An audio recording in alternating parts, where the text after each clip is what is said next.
All right, and welcome into Fantasy Pros Live on the YouTube channel. Today, we are breaking down all your questions on the NFL draft and how it relates to Dynasty and redraft fantasy football or the NFL betting markets. I'm your host, Seth Woolcock, and today I am joined by a man who is our NFL draft pundit here at Fantasy Pros and someone who, word on the street, just accepted his invite to attend the NFL draft in Green Bay, since almost anyone can get him these days. Our long snapper, Derek Brown, a.k.a. D-Bro. What's going on today, pal? Oh, I'm doing good, baby. Yeah, I think I got about as much. My odds to go in the first round are probably about the same as Jalen Milroe's. So, I mean, why not? I need to sit here and just pull out my best Dumb and Dumber suit and let's go, baby. To Wisconsin I go. Let's go, man. Make sure you're on your flight out there. Make sure you got everything booked up. I'm sure there's a couple Applebee's up in the area you can take part in when you get up there. Oh, good Lord. Do you actually go eat at an Applebee's? Not to sidetrack this already, but I is that have actually something you imbibe into your body, Seth? You brought it up, so. Yeah, so maybe like once in the last 3 years after a movie, the fiance and I, it was half apps, bro. It was 9 o'clock at night. Like, you know what I mean? I mean, dollar drinks, half apps, baby. No, you can go ahead and go home and you can nuke chicken strips in your own microwave at home from the luxury of sitting on your own couch. Don't do that to yourself.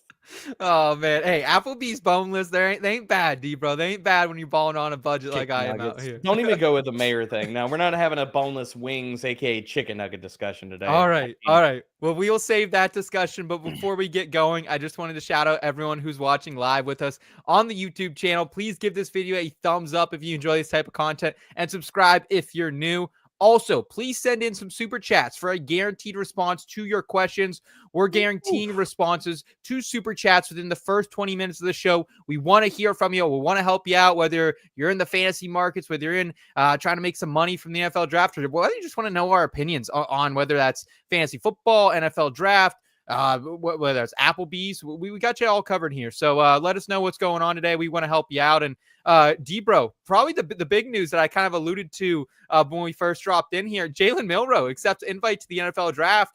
They've been kind of shrinking the invite list over the years, and now we have a guy who most of us saw as a day 2 prospect, potentially going to be sitting there in Green Bay come Thursday night. He's going to be sitting there. That's it's about where it's at. I mean, to be honest, man, I don't even know why. Like, if I was Jalen Milroe, unless you have concrete, like, hard, sound evidence you were going to go in the first round, I wouldn't be attending. You know what I mean? You don't want to be the guy that's up there on the side clip. They keep showing, oh, Jalen Milroe's dropping. Well, he's not really dropping. Yeah. He's probably not going to go in the first round of the NFL draft. So I know people that are trying to attack that, you know, in the betting markets and stuff like that. I just think it's noise. Like, you don't think the Steelers or one of these other, we heard the Browns maybe wanting to trade back in? No.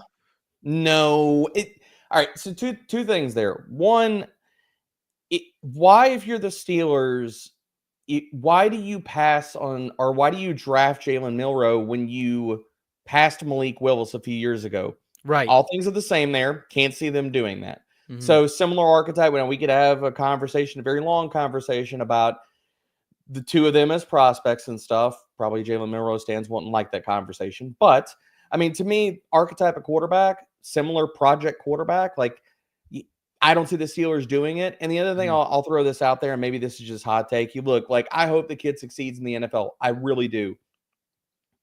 If he doesn't take the developmental step, Jalen Milroe as a first-round NFL draft pick is the type of pick that gets you fired as a GM if he doesn't pan out. Yeah, it's a good point. And, I mean, I could see the Browns getting a little ballsy and doing something like that just because, you know, that's kind of their MO. But the con artist, Omar Khan, Steelers GM, I think he knows better than that. So I'm there with you. Looks like we got our first question coming in of the day as well. It's our guy, Will Power. Is Jeanty the 101 in a Superflex 10-team full PPR Dynasty Best Ball IDP league with Hunter possibly playing wide receiver? Obviously, D-Bro, Ashton, Jeanty in most of our Dynasty rookie drafts, he's going to be that 101. But now you factor in the IDP. I don't play in a ton of IDP leagues. I usually have 1 or 2 a year that I am factoring in. But I know the premier position in IDP is not cornerback. So I don't think that would really change my stance here on Jeanty being that first overall coveted selection. Yeah, I mean, to me, I don't care the format. You could throw IDP. You can put two some ridiculous. It's still Jeanty, dude. Like, even if, and I'll add on top of this here because I saw the tail end of it. Even if Travis Hunter is a full-time wide receiver and we project him as a full-time wide receiver, and I know people don't want to hear this. Yeah. He's still not the wide receiver one of this class. Like, I'm sorry. Like, but so the answer is yes, it's Jeanty. It's easy Jeanty. Just draft Jeanty, enjoy, and walk away from the draft happy. But the other part about this is Travis Hunter, if we knew he was even going to be a full-time wide receiver, and even if we get that news, he's not in my tier 1 right now as I have it ranked because I'm projecting that he plays full-time corner, part-time wide receiver. Sure. But if I knew he was a full-time wide receiver, he's not the wide receiver one of this class. And as much shade as everybody wants to freaking toss at him, it's still Tetero and McMillan that he is the wide receiver one. Just because that is the chalk answer or was the chalk answer for so long doesn't mean it's the wrong answer. And I don't know how long we want to belabor the point here, Seth, but like for me, there are parts to Travis Hunter's game where he has to improve. And the thing about it is, yes, has he played cornerback? And we should understand that like there are going to be some rough edges as a wide receiver that he needs to smooth out. Sure, I'm giving him grace with that. But I think the conversation when people talk about Travis Hunter, and you correct me if I'm wrong with this, Seth, is that everybody talks about he's a clear wide receiver one of this class. He's an alien. He's awesome. No flaws. Wins every route. I'm like, that's not true. That is simply categorically not true. You watch his film, there's plenty of concerns that I have about. I don't want Travis Hunter to go to the New England Patriots. I'm sorry, Patriots fans. Flame me in the comments and the chat here if you want. I don't want him to go to a situation where he is going to be thrust into a situation and possibly asked to play the X receiver role from day one. That is a rough proposition, man. And we could have a much more in-depth conversation about Travis Hunter, but that's where I sit with it. Yeah, I love a lot of things that Travis Hunter can do when the ball is in his hands. I love his yards after the catch ability. I love that he can go up and high point the ball. I mean, there are some crazy highlights that we could pull out and go through and touch on all of them that he had this last year at Colorado. But it's by no means a perfect prospect, or maybe any of these wide receivers in this class. But, you know, I think a lot of people will debate if he is the wide receiver one. I know our guy Fitzy, Pat Fitzmaurice, he loves Travis Hunter. And if he was a full-time wide receiver, I think he is his wide receiver one. I heard on the channel last week. Like, if Hunter's just a wide receiver, if he's not playing cornerback, where would he be? Because I know you're pretty you have Tet in kind of that tier by himself, and then you have that next tier. He would be in play. He would be in play with Trey Harris to be my wide receiver 2 of the class. And it comes down to it, dude. Hunter, as good as he is, there are raw moments. There are moments where, like, does he have the ceiling to when we look back at this class 2-3 years and we say, who is the wide receiver one from that class? Could that be Travis Hunter? Yes, it could be. I'm not saying that the kid doesn't have the talent. Yeah. But there are also shortcomings of his game right now. Like, he has got to improve as a route runner. And I know everybody's making all the jokes about what he did at the pro day in Colorado. That is on his film too. All that TikTok route running. Yeah. Like, where it's like this like second and third juke and all this extra footwork and shit that's not helping you get open anymore. It's just putting you off time of the route and what you need to accomplish, and that's getting open. All that crap's not doing anything for him. So there are spots in route running, and not only that, like if you've got a physical corner that can run with Travis Hunter, they can press him at the line, man, and they can move him off his route. Like that is through and throughout his film. And I'm sorry if people don't want to hear that, but it's a reality. Not saying the kid's not talented. I'm not saying that he doesn't have the raw talent to be the wide receiver one of this class if he makes the adjustments. And if he does that, especially like if he plays full-time wide receiver and can really dial in on stuff, sure, he could be that. But I think that there has been a lot lost in the sauce about who Travis Hunter is as a player currently versus the narrative that's out there that he's basically just football Jesus and he has no flaws at all to his game. And that's just simply not true. Will saying in the chat, thanks guys. I was going Jeanty regardless, but the duo eligibility is intriguing. He doesn't have wide receiver one necessarily pegged for Hunter and either, so that's good to see. One more final question on that 101 pick, Debro, for you. If you have that and you're getting offers for that 101, like what would you accept? Because I currently have an offer right now. I have Brian Thomas Jr. I'm in a team that could compete for a championship, and I have in my inbox the 101 I could accept and take the 101 for BTJ. But can I really, would you do that? I would do that. I mean, to me, that comes down to more of contextualizing your roster. Like, okay, yeah. Are you flush and stacked at wide receiver? Do you need help? Because I mean, like, dude, Jeanty's my RB3 in Dynasty right now, and that's before we even have a damn landing spot. yeah. It's Bijan and it's Jahmyr Gibbs above him. That's it. End of list. Okay. So for me, you're telling me, it's basically, based off of my rankings right now, who do you want? Do you want the RB3 on your team in Dynasty, or do you want the wide receiver 8 in Dynasty right now for me? And I think the conversation for him starts at, fine, say you made him your wide receiver 3 in Dynasty. He's not there in a lot of people's ranks. But even if you wanted to make this comparable, it really comes down to, do you want the RB3 or the wide receiver 3 in Dynasty? And that, it's as simple as that. Okay, awesome.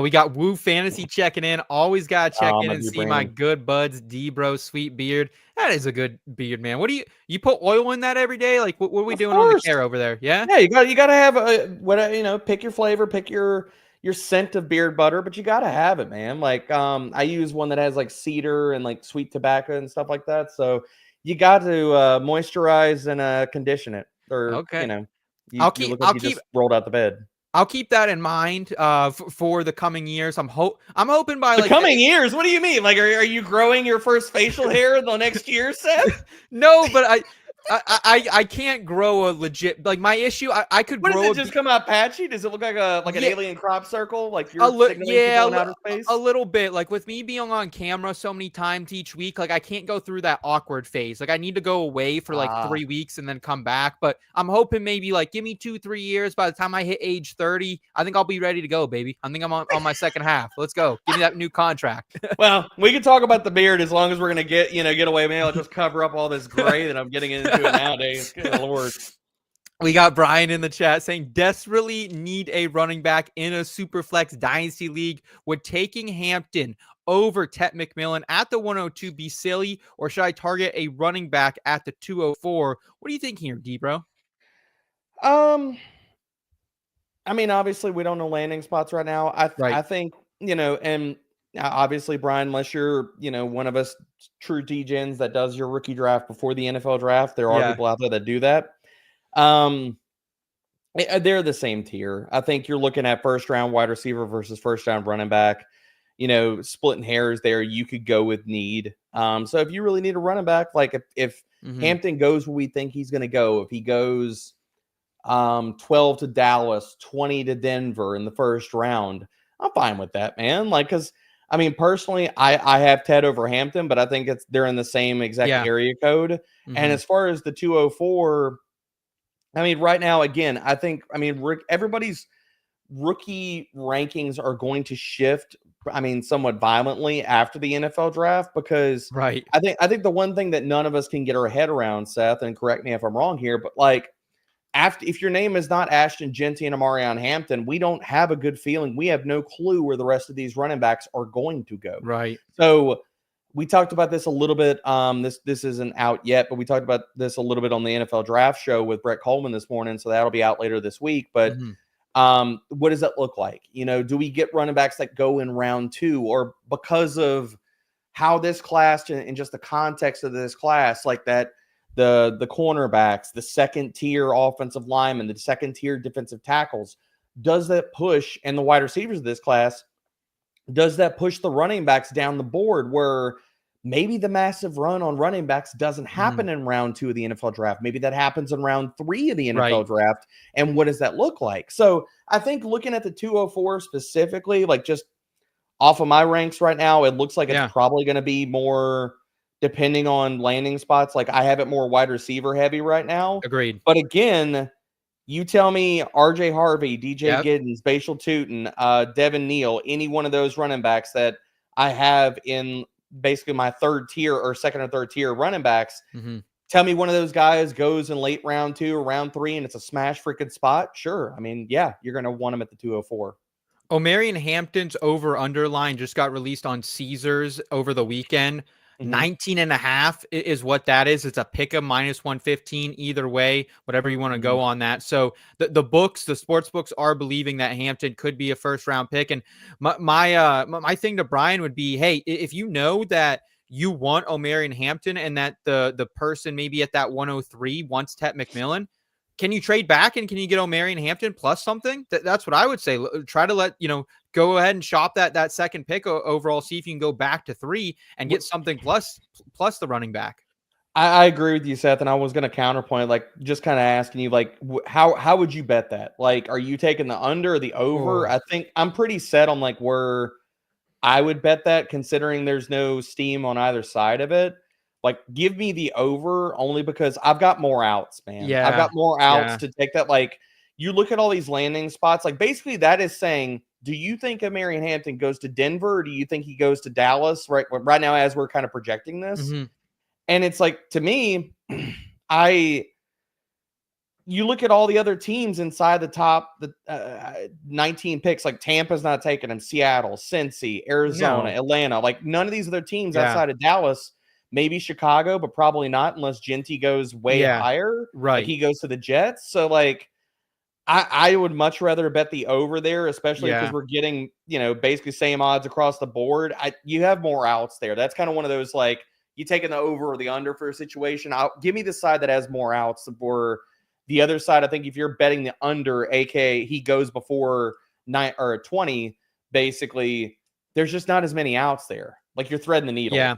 Yeah, it's a no bet for me just because I'm not sure what's going to happen at the top of this draft. But if I had to take one like gun to the head, it is the over just because I agree with you. Like I personally think Jeanty could go to the Saints at 9 if Shedeur Sanders isn't around. I think he could potentially go. He goes to the Saints. I'm not to push back on you, but I can't see it. No, I'm going more with that Boise State. Yeah, I'm more on that Boise State, like Kellen Moore going after another Boise State guy. So I just can't see how you swing that to the Saints whenever you just re-up to Alvin Kamara.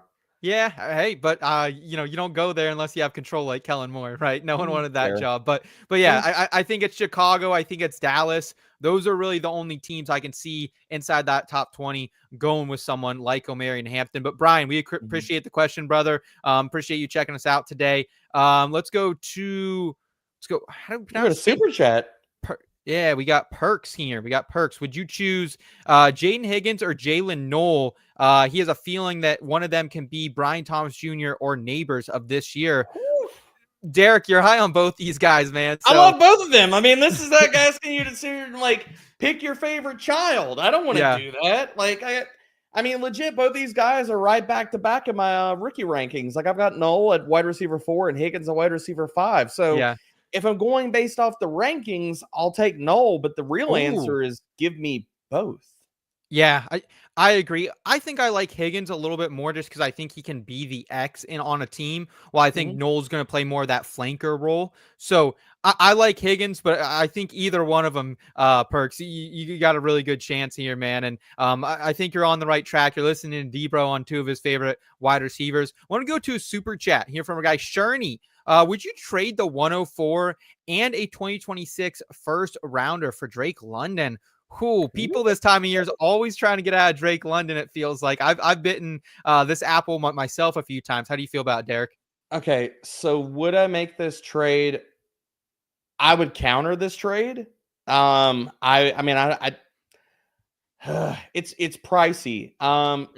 This would be team context kind of related. What do you need? To be honest, I love London. Like, I've got him as a top 10 dynasty wide receiver, but so some of this just depends on your roster. To me, I wouldn't pay the 2 first. I would counter and offer the 104 and a 26 second is what I would be doing if I'm trying to get London. Now, if you have London on either side, I mean, that just comes down to what does your team build look like, or are you Yeah. rebuilding? You know what I mean? And I wouldn't have a problem like accepting 2 firsts for London either. If that was the case. Yeah.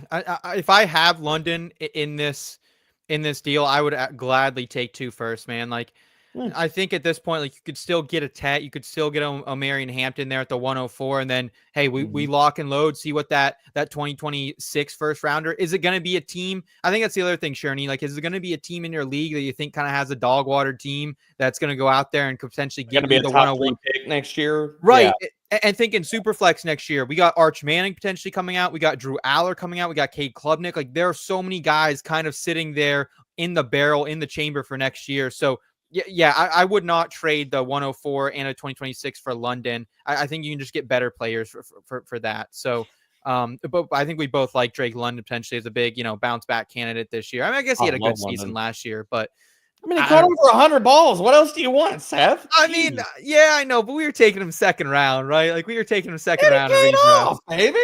I guess there are some ups and downs for sure. Let's get to another question here from our guy Jamie. What's up, Jamie? Good to see you, brother. If Jeanty is your RB3, would you consider Hampton in the top 8 of your dynasty overall running backs? Because I think I do. I have 4 rookies inside my top 12 when it comes to dynasty rookie running backs. Where are you overall on Mr. Omarion Hampton out of UNC, Derek? So right now, the top rookie that I have in my rankings right now, Omarion's not my RB2 of the class right now, but again, that could change if he does go round 1. I mean, right now, my rankings pre-NFL draft are based off a skill set, what I think about his talent and stuff like that. Now, once we do get this, first round draft capital and landing spot actually, and again, talking about draft capital around like the top guys in this class, I'd have no problem with anybody ranking Omarion that high. Personally, right now, if he was my RB2 of the class, my RB2 of the class is Caleb Johnson. He's sitting at RB11. But I mean, I think it just depends on, how you want to split hairs, too. It's like, the other thing is guys that I have ranked above him, like I have Chase Brown ranked above that. Like, but if Chase Brown gets a backfill mate in Cincy, like, right, and, they draft a running back in the 3rd round, well, the Chase Brown's falling down. So I have no problem with him being inside somebody's top 8, because they're obviously assuming that he goes in the 1st round of the NFL draft. Okay, awesome. Sherney asking another question: would you prefer to trade someone like those picks for Puka, or more than London, Debro, or would you kind of just again sit on the picks? And I guess this kind of, we need a little more context, Sherney. Like, are you chasing a chip right now? Are you rebuilding? I still, it's so tough for me to give up the 104 and my next year first rounder, because that tells me my team's not great, right, Debro? Yeah, I mean, my thing is I would just make the, like, I would counter or make the offer to multiple people with the, the 104 and a 26 second. I mean, right now I don't, there's very few players that you want to mortgage the 2 first round picks, right? Like for the player, like we're not all, in draft day right now, just tossing around. I'd say like first rounders. Jet, Chase, CD, like those are probably the only wide receivers I'd be willing to give up 2 first for. To me, it's just Chase and Jefferson. I think that is the line of like who I'm giving up 2 firsts for. It's just those 2 guys. Okay. Well, we appreciate Sherney. Great questions, man. We got Rico. Would you trade Bo Nix and the 112 for Marvin Harrison Jr. and Dak Prescott? Ooh, that's a tester, man. What do you think? We're just we're less than 12 months removed from Marvin Harrison Jr. being the chosen one, the next great one at wide receiver. I think so. Yes, I wouldn't have a problem making that deal. This really comes down to what do you think about Marvin Harrison Jr.? That's the crux of this deal. Like, yeah. And I'm hopeful. Like, I mean, right now I've still got him as my wide receiver. Now I've got him as my wide receiver 16 in Dynasty. People might think that's too low. That is low. That is low, my friend. I mean, but dude, he's in the same, like, all right. So tell me this. One of the biggest problems with Marvin Harrison Jr.'s rookie season, it was twofold. How their offensive coordinator, Drew Petzing, utilized him, which was way too much shit down the field. Yep. And number 2, the quarterback play of Kyler Murray, which has been bad. Like, he's not played quarterback well. Like, he was bad for most of last year. So, and they're tied to Kyler. Like, if you look at his contract, I think it's like the next 2 or 3 seasons before they can get out of Kyler's contract. Yep. So this comes down to like, do you think the OC can wake up, stop doing dumb stuff, and utilize him better? And number two, do you think that Kyler can play better? Because, I mean, we see they just re-up Trey McBride. Fully, like, Trey McBride is hitting, like, almost a freaking 30% target share, ain't going nowhere, Right. dude. Good point. Like, and they could go after a receiver. Like, we've seen them mocked Matthew Golden many times here. Exactly. I think Golden was, and I've talked about this in numerous spots this offseason, I think Golden would be a fantastic pick for them, considering what they need for that offense. But again, this all goes back to Marvin Harrison Jr. I'm willing to do that because I don't think there's that big a divide, like, between the actual the dynasty value there's a divide between because of age. I don't know if there's going to be that big a divide over the next 2 to 3 years, the production you get in fantasy from Prescott to Knicks, to the point where it's like, then you're looking at what's the gap between Marvin Harrison and the 112. So, yeah, I'm with you. I'm with you here. I do not mind making this move for Marvin Harrison. And yeah, like all the chatter online last year about Drew Petzig getting a head coaching job was that's gone. Yeah, I mean, I just couldn't believe it. He's more closer to Shane Waldron than he is to getting a head coaching job right now. Sad to say. Absolutely. We got our guy Mike Mayer checking in. Oh, Mayer, I saw that. I saw that. And he's got a hot take here. D-Bro, we talked about this earlier on our NFL draft show, though, coming out later this week. Hot take, Seth, draft day, why are we pulling movie. bad takes up here? No. So I want to hear from everyone in the chat. Hold on. Do you guys think Draft Day or Jerry Maguire is a better NFL draft movie? I want to know from you. And let me set this up. Yes, please. I'm not telling anybody that Draft Day is something that actually happens in the NFL. I'm also not telling everybody that Draft Day is the best piece of cinema we have ever laid eyes upon. But it's still a lot of fun. It's like watching an action movie, but it's about the NFL draft. Yeah. So you know there's going to be certain moments where Arnold jumps out of the helicopter with, 3 machine guns and he lands on his feet with the hero style landing. And you're like, bro, anybody in actual real life would have blown out both their ACLs doing that. We know this with Draft Day. So you just got to understand what you're getting yourself into and just enjoy the ride. Like, Mayer, it's okay.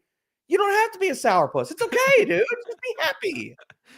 I agree. I like both movies. I think Draft Day, I mean, with Kevin Costner, when it comes in, it's Cleveland. It's kind of this rundown looking little town. Like, I love it. You can catch me all about it. Jamie in the chat saying Jerry Maguire is better if you're a chick flick fan. Hey, look, man, I don't mind tearing up a little bit. I don't mind tearing up a little bit. Did you have some Renee Zellweger posters on your wall when you're growing up there, Seth? I think it's a little before my time. I think that's like the only movie I've ever maybe seen her in, honestly. Yeah, you're not missing much. Cuba was the best part of that movie, man. Cuba Gooding Jr. had the best character ever, dude. Loved it. All right, a couple more questions here coming in. We got Chef. What's up, y'all? You're all amazing and beautiful people. I hope Monday is treating you very well. Not even a question, just a compliment. Thank you, man. I appreciate that, Chef. That's beautiful. I will, forever maintain radio face over here, but that's just me. Hey, you had the hat off in our earlier show, D-Bro. No hat hair for you, man. You're looking good up top, bro. Hey, that's the only good thing about not having any hair, baby. You're 24/7. You're always ready to go. Absolutely. Let's see. We got a trade question in here for our guy Carson. Rebuilding 10-team PPR, no tight end premium. Oh, maybe not a question with him. Maybe he was starting his question there. Just laying it out there. All right, got that going there. We have a poll going. Our producer Seth just told us in the back end. Draft Day versus Jerry Maguire. I want to hear that. Would you rather? Please put Seth in the coffin with this one, voters. Please help me out here. I need a W. Oh, it's saying the only Kevin Costner movie worse than Draft Day is Bull Durham. Get out of here, Mayer, with these takes, man. You like Dancing with Wolves? That's a good Costner flick. Costner bats 100, dude. There ain't a lot of Kevin Costner I don't like, honestly. No, Waterworld 101. No, I'm just kidding. No, but to be honest, dude, I was watching Mayer. If you hate on this, I swear we're gonna fight fisticuffs, sir. For love of the game, I love that movie. They had another Costner movie. I don't even know if I've seen that. What is that? What? I don't think I've seen it. Is that a baseball movie? No, are you serious? I've never seen it. Oh my gosh. I I don't have words for you. Chat, let this man know. It's fantastic. I won't give away endings and things like that, but come on. Producer Seth in the back end saying Jerry Maguire at 60% right now. Yeah, let's go, baby. But both are great, though. Whatever.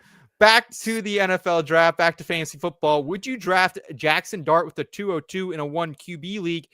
Derek Brown, I know you're, I don't want to say king of the Jaxson Dart fan club, but you're certainly you have a stake in it. I don't know if you're the jester. I don't know if you're the prince. I don't know what you are, but you're in the room. You're making decisions. Would you draft Dart with the 202 in a 1 QB league? That changes things a bit. I'm riding on the party bus as I'm pouring shots for everybody, including myself. Yeah. So the quarterbacks out of this class that I have currently, and again, draft capital is going to change some of this. In a 1 QB league, my first quarterback's not ranked until the 15th overall player, so it's in the range. It's in the range of the 202. So I wouldn't have a problem taking if Dart's your QB1 of the class. But in most aspects, I'm probably not. I think he doesn't go that high. So, if you could trade back and pick up a third, probably in a 1 QB. The thing about 1 QB is you could just cobble it together, man. You want either super elite difference makers, the top 2, 3, 5, whatever, the quarterbacks with rushing equity. Right. Or you're just kind of punting the position and you just get a bunch of players that you could hopefully play matchups and get QB 8 to 10 production out of.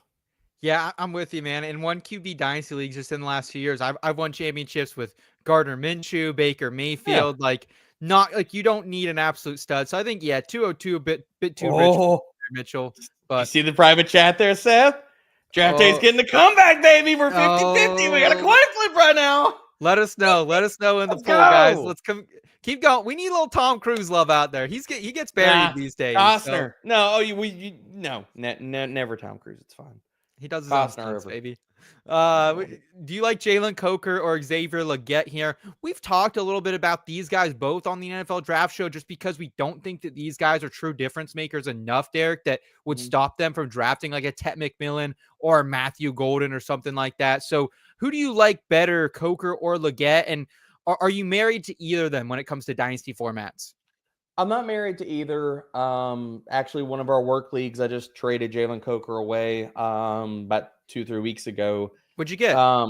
It was Coker and Mayor. You're in that league. You probably remember better than I do because you love to flame me for all my trades. It was Coker and somebody else. I forget what it was, but I got the 109 back in the process. Oh, it was Coker and Sam Darnold for the 109. Oh, I got the 109.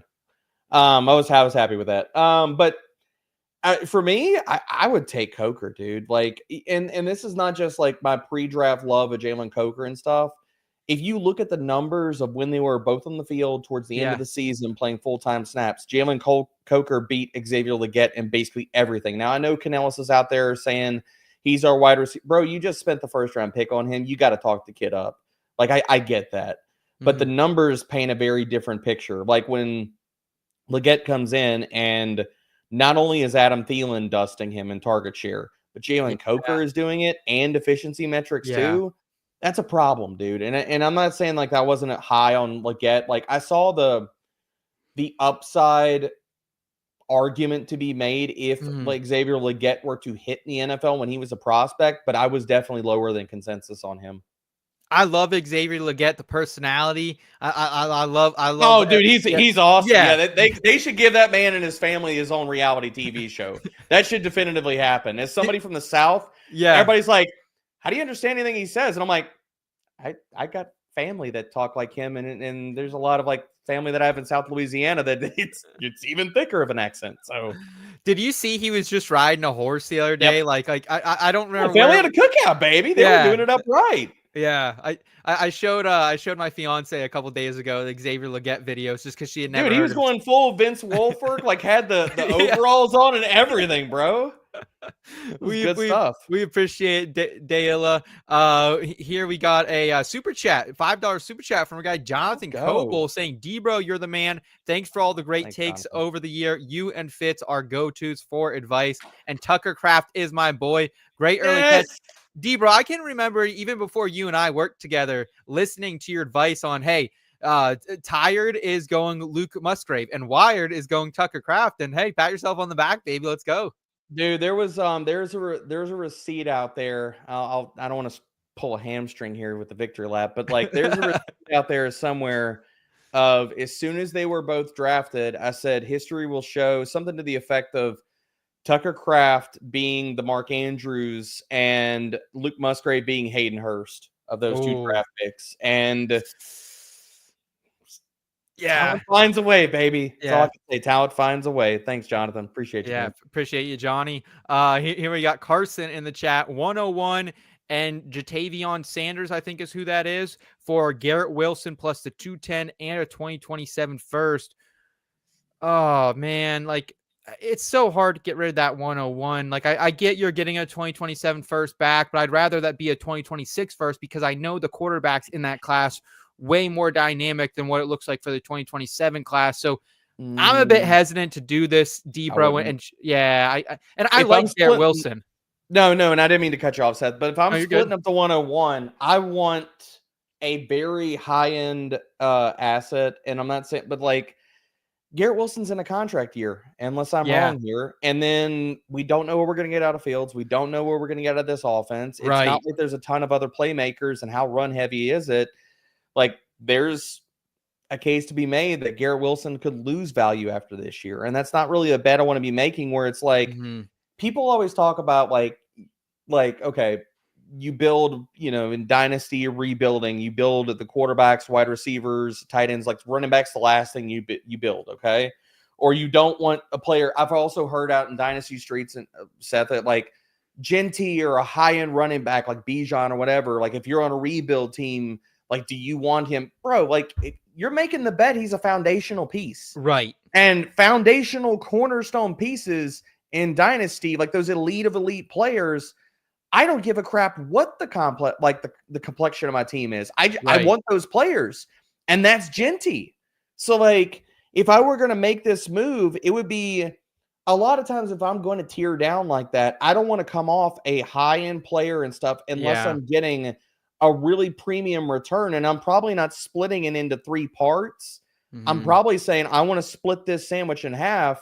And then you continually do that. That's how you rebuild, and continue to grow your dynasty roster, stack wins. Speaking of sandwiches, what's your 101 of sandwiches? Ooh, 101 of sandwiches. That's a really good one. Now, is this like a sandwich you're making at home, or is this a sandwich you're purchasing over the counter? Yeah, and anywhere, but a hot dog and a hamburger, not sandwiches. We're not counting those here.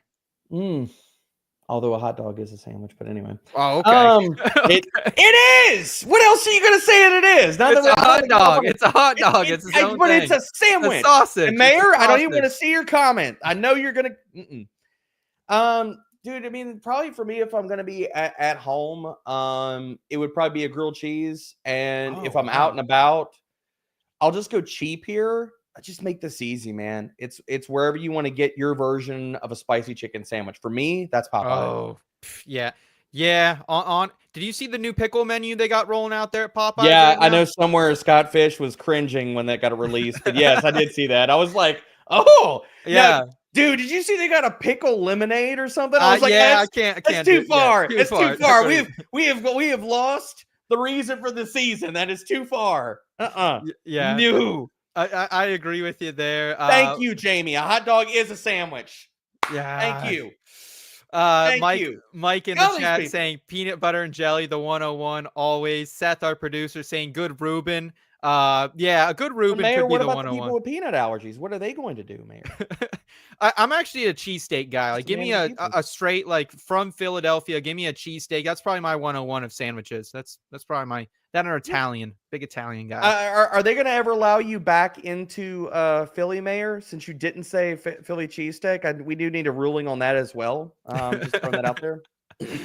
Here, question from YK. Why does Debro have McBride as tight end 1 and Bowers tight end 2 in his dynasty rankings? Just looking for a little clarification as our guy YK here. What do you think, Debro? Dude, I think here's my thing with it. I think you can order those guys however you want to. And the reason that I have McBride is I think with the trade now I will say that was before the Geno trade and stuff, and I'm not backtracking, but I still think McBride, like, we have a proven track record, like, and it's not just like, okay, just one season, but with McBride, dude, tell me this. If he didn't score more than 2 touchdowns last year, this wouldn't even be a conversation. Like, Yeah. Locked up, like, he was the tight end 2 in fantasy points per game.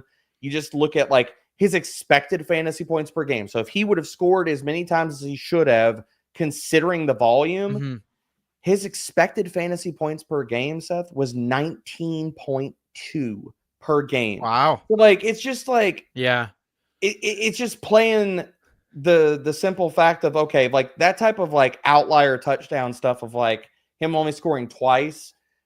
I much more think that that's going to come back to the median, and then we're just kind of parsing skill sets and stuff. Both these dudes are bosses, though. They're awesome. Yeah. You can get down to the nitty gritty of it and take who you want, but I think there's a case. These guys are the top tier, and like, I think there's a better case. Like, if we're gonna have a conversation around the top end of dynasty tight ends, I think there's a better conversation to be had that McBride and Bowers are in their own tier, above Sam Laporta. Like, I think people. I would say Tyler Warren, but yeah, go ahead. Well, I mean, that's fair. But I mean, in other words, like, McBride and Bowers stand alone by themselves above everybody else, though. Agreed.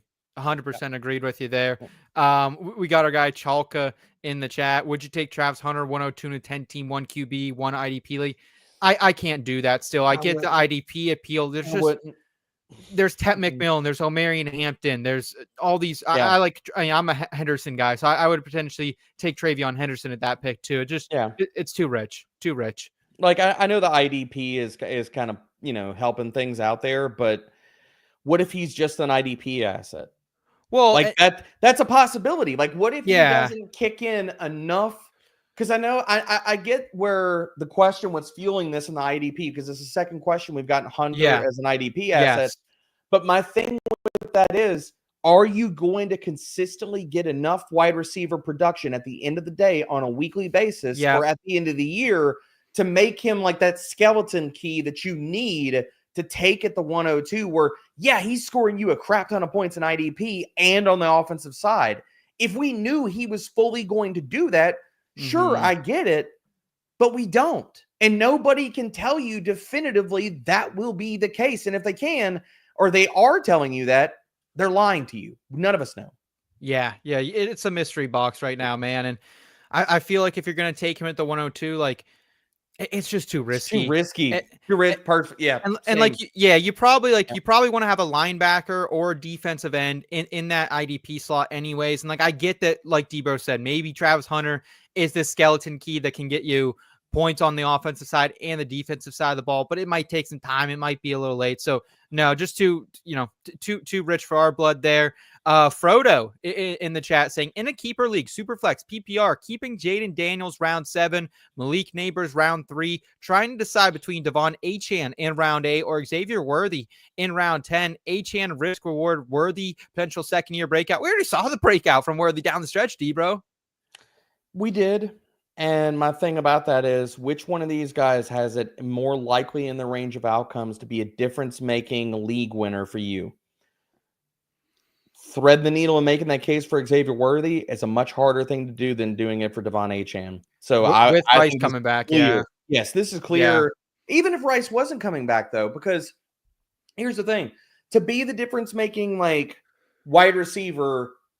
Yeah, targets are cool, receptions are cool too, but you're going to have to get the touchdowns. And even without Rice there, what do you think, like, the high end, Seth, of what do you think the realistic outcome of Xavier Worthy's touchdowns would be in your best estimation? Like had, like, not like the ultimate, like, ridiculous run out, but like a damn good season. How many touchdowns would you peg him for? I mean, if I'm putting rushing in there too, like 11, 10, double digit. That's high end though. That's the high end. But that's high end. Right. You don't think there's a world where he sniffs 14 to 16, 17 touchdowns? I just don't. I don't either. But could we say that for Devon Achane? Could he get yes, 15 plus touchdowns? We saw Raheem Mostert at age 30 plus just a couple years ago do it. Yeah. Exactly. So for me, like, you're not getting a big enough discount on Xavier Worthy to really like make that case for me. Like, I can't do that. Like, there's just no way, man. And I mean, I will say, like, shout out to Frodo here, man. Like, you cleaned up in this draft last year. You got Jayden Daniels in the 7th round of a Superflex keeper league. Seriously. I mean, you're already set up for success, brother. You're already in good hands there. So congrats on that one. Thank you for the question, Frodo. We appreciate it, brother. Keeping it moving here with the guy Carson. Jalen Hurts plus a 2026 third rounder plus a 309 for Murray and 2026 first. I might. I would snap accept that. You're basically getting Murray for 2/3, and you're getting somebody paying up for 2 firsts for Hurts. Yeah, I would do that, dude. If you're not like a clear, like, hey, I'm a top 2 team in my league, and I think I'm gonna win the chip this year, I'd be okay. And also, like, D-Bro, there's a whole situation flowing out right now as well. Hurts' value might take a hit if the tush push goes away. Like, that legitimately. But you don't think it would scare me. It would scare me, man. So here's the thing. Could his rushing touchdowns drop? Sure, it probably drops. But the thing about it is, will they still use him at the goal line considering his size and his acumen? Because it's not like we're talking about a dude that's not honestly, like, pound for pound, one of the best, like, strongest dudes pound for pound in the whole freaking league. Like, I mean, so for me, it's like, I think, I mean, obviously I'm trying to filibuster as I'm looking for his rushing touchdown number, but, like, okay, so he scored 14 last year. There was a world where we lived in, and I'm old enough to remember it, Seth. You remember there was a world we lived in for Jalen Hurts before the tush push became a big thing, right? Yeah. So, like, he scored 10 rushing touchdowns in 2021.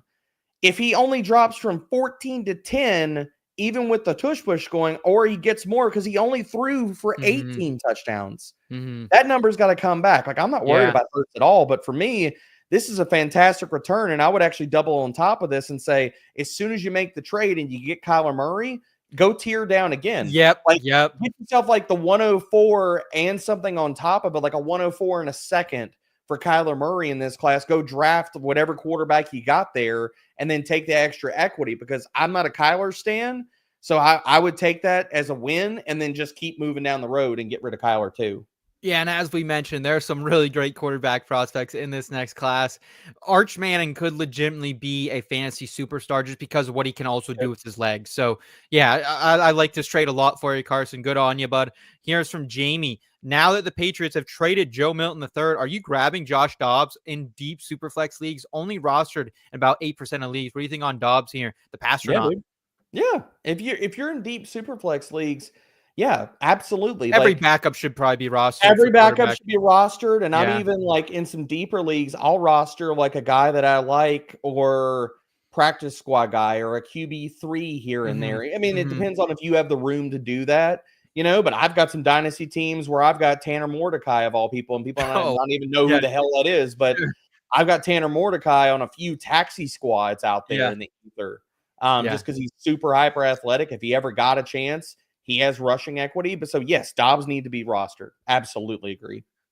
Some more sandwich chats here. Big Kahuna from Jersey Mike's best cheesesteak we can find in the if that's true, if that's the best cheesesteak you can get from the South, I'm sorry, Shoemake. I'm sorry, D-Bro. And not also a lot of great ones in the South. I'll double on that. Mike saying cheesesteak isn't a sandwich either. It's a cheesesteak. Also has to be from Philly. Don't sidestep me, Mike Mayer. I see you. All I'll say, Mike, is come to the Woolcock house. I can make a good homemade cheesesteak. It's not Philly, but I'll throw some Cooper Sharp. Just made them yesterday. Throw a little Cooper Sharp on there. Little roll from the deli. Is a cheesesteak a sandwich, Seth? Yes, absolutely. Yeah, it's a hoagie, which a hoagie is a sandwich. Eat it, Mayor. Here we go. We got some more questions here. Between Mac Jones and Trey Lance, which has better fantasy outlook as a starter? Good Lord. I mean, I just don't know if Trey Lance ever becomes a starter again. Jones, I would say Mac Jones only because he's shown see a world.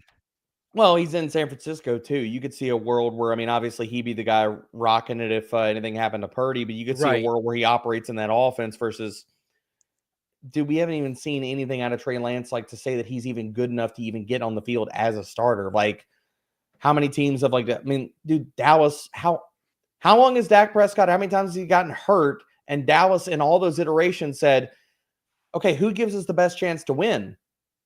It's not Trey Lance. So, I mean, I think that's just in general. That's what's Speaking insane. of quarterbacks Yeah. that I think I would leave on the waiver wire, Trey Lance would be on the waiver wire. What about Kenny Pickett? Round 20, QB3, Woof. best ball team. He has Hunter, Judy, and Njoku going for the stack. Ugh, fine. Outside of that, I wouldn't. I mean, even on a deep best ball team, I would still take a shot on somebody like say Tyler Shuck. I would take him on staff or something, not knowing his landing spot. Like, go for one of the rookies that we don't know anything about. Like, we have a long enough history with Kenny Pickett to know that he's not good. Yeah, absolutely. I'm there with you, man. That's coming from a Steelers fan who was in Vegas the day he drafted him. I'm sorry you had to deal with that. There's a video. My fiance has a video of me reacting to the pick in person of Kenny Pickett. I did not ever put it on the internet. I don't think I will ever put it on the internet. That's going right in the archive on the hard drive, babe. We're burning that one. Seth, did you see the results of the poll? You wanna? Yeah. We'll go ahead and share that. So results coming in from our poll. Draft day is the winner 56% of the time. So Derek, you are right, but I will say Mayor in the chat, I think almost like said it. Like, I think a lot of people probably don't even know what Jerry Maguire is, or maybe they're not old enough to remember that movie. I only saw Jerry Maguire maybe like 4 or 5 years ago. So. Yeah. So now we're making the conversation that Jerry Maguire is not a good enough movie to stand the test of time. Oh, come on. Appreciate that. Jamie here. How would you rank Blake Corum among the prospects in this draft class? What do you think, D-Bro? I'm biased because I love Blake Corum, man. I loved him. Guy. Okay. I was not a Corum guy. I will pull it up. I would put Blake Corum. He'd be somewhere in my between tier 4, tier 5, so somewhere between like that RB 10 to 10 to 14 range, something like that. I was not a Corum guy, still not, man. Like, they're just, if you watch his film throughout the entirety of college, like whether you want to attack this on film or analytics, the injuries he lost some juice. The further you went into college, that showed up on the film, it showed up in the analytics. Like, his tackle breaking metrics got worse almost every single season in Michigan, and people want to explain it away, but I was not a Corum guy. Okay. Yeah, it's fair enough, man. I loved what he could do, especially like I thought his pass blocking was great coming in. That was like the one thing I thought. And so I was like, he's going to get on the field. I drafted him 9th, 10th round of redrafts everywhere. And it was just burnt, wasted draft capital. So, I think the Rams could draft another guy this year too. Not to pile on, but I think they definitely are live to take another running back like somewhere on late day 3. So. Yes, certainly. Another super chat, $4.99, come from Jonathan. Thanks, Jonathan. One quarterback, full rebuild. Would you entertain trading down from the 101 to 105 and scoop an additional first? I think Jeanty is too special to pass on. How do you feel about that? A 1 QB? I don't know if I want to go down that far in a 1 QB. Yeah, like at that point, like you might be looking at Tyler Warren as like best available. I know, and then you would really need some serious tight end premium and stuff like that based off of what we know right now. So, Jonathan, I'm not totally against doing this trade, but I would say that if this offer is out there for you right now, I don't think that offer goes away after we know landing spots in the NFL draft. So I would table this and just hit pause on it. Okay. Let the draft happen, because here's the thing: we all are getting, and I'm feeling it too. I'm out there sending off offers. I'm firing away offers when you open, you got 2-3 drinks in, and it's 2 a.m. and you're like, let's go to the All Dynasty League. I'm out there too. I get it, but right now it's a lot of idle hands. There's no football being played. There is no rush to make any moves for any team, regardless. Right. So some of this is just let the value in, and you can better evaluate this with more information. So to me, for a lot of stuff like this, I'm telling people just wait until the NFL draft happens. Then landing spots. Then we can shift out rankings and all that kind of stuff, and you have a better idea of what this trade would mean for your team. We got Caps in the chat asking who you would take the 101, 102, and 103 in a Superflex Dynasty League. For me, it's Jeanty, it's Cam Ward, and then I think that third one Oh, is is this a startup question, or is that oh, is a this or is this a rookie? I was taking it as rookie. I was taking it. We'll go rookie. That's fine. I'd go Jeanty, I'd go Cam Ward, and then I think that third pick you can really make the case whether you want to put Ted McMillan there, whether you want to put Shedeur Sanders there. I would probably take, like, I'm always a quarterback in a super flex guy, so I think I would probably go Sanders. But I think you go McMillan. I think you go Hampton. I think you go Henderson. Your thoughts there? Did I get it right with 101 and 102? And then who would you go at 3? So for me, it's Jeanty and then Tet, and then your flavor of whoever your QB1 is. But I mean, to me, like, if you know it's super flex, like, I don't have a problem with you going. I mean, like, again, this is assuming you have all 3 of those picks. Mm-hmm. You know what I'm saying? So, like, yeah, I mean, you could, if I were to have all 3 of the picks at the top of a draft, I'm that smart ass that takes Ashton Jeanty at the 103 and takes the other 2 people ahead of it, just to be like, look, man, y'all let the value of Jeanty fall to 3. Yeah, I don't know what y'all are doing, but it happened. It happened. But no, seriously, like, I think it's Jeanty and it's Tet, and take whoever is your QB1. After Jeanty, you can make the conversation for either player at 2 and 3. Yeah. Well, thank you so much again for the super chat, Jonathan. D-Bro, let's go a little rapid fire to round us out here.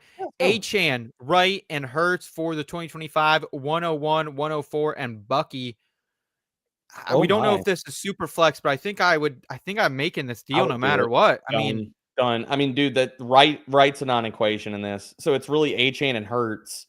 And basically that's A-Chan and Hurts for Jeanty, a quarterback, and Bucky Irving. So, like, you're getting 2. I would do that. Like, done.